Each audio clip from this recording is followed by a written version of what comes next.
Have you ever felt like the more you try to do the right thing in a relationship, the more it seems to backfire? You try to please your partner, but they just seem to pull away?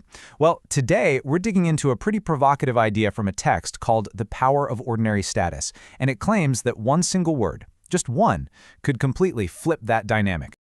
Okay, so let's just jump right into the deep end. This quote really sets the stage. The core argument here is that our best intentions, trying to save things, can actually be the very thing that kills attraction. It's a tough pill to swallow, for sure. So let's unpack why the author thinks this happens. And this leads us to what the source material calls the attraction paradox. It's this completely counterintuitive idea that the actions we think are helping are actually having the worst possible effect on attraction. So check this out. This table really breaks it down. On the left, you've got your goals, which seem totally reasonable, right? You want to appease your partner, you want to avoid a fight, you're trying to save the relationship. But look at the right side. That's how the author claims your partner actually interprets these actions. Appeasing them, they see it as weakness. Avoiding conflict, you're just lowering your own status in their eyes. And all that effort to save the relationship, well, you're actually destroying the attraction. To really hammer this point home, the text uses this really powerful visual metaphor to explain what's going on with this power imbalance. And here's that metaphor. The idea is that every time you seek their approval, every time you bend to their will, you're basically handing them a crown and letting them place it on their own head. And this crown, well, it represents this huge power imbalance that the author argues is absolutely toxic to attraction. Okay, so if that's the problem, what's the fix? Well, according to this text, it's not some complicated, drawn-out strategy. It's just one single, powerful word. And that word is ordinary. Now, this is super important. It's not meant to be an insult.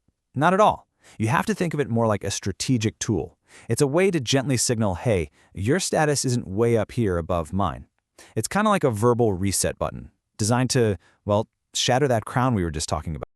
But how can one little word have so much power? I mean, really?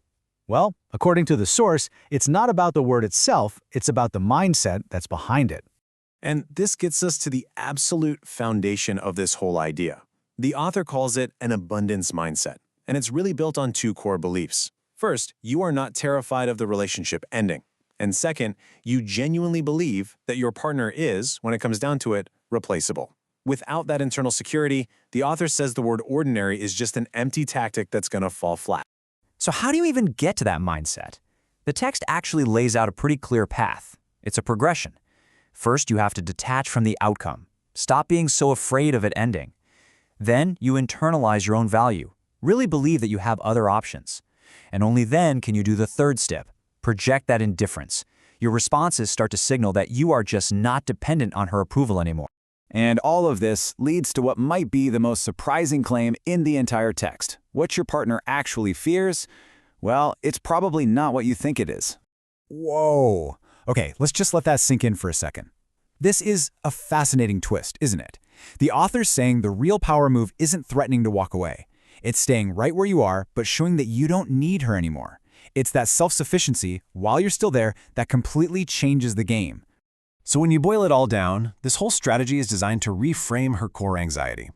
It moves the fear from, oh no, he's going to leave me, to, oh no, am I becoming irrelevant to him?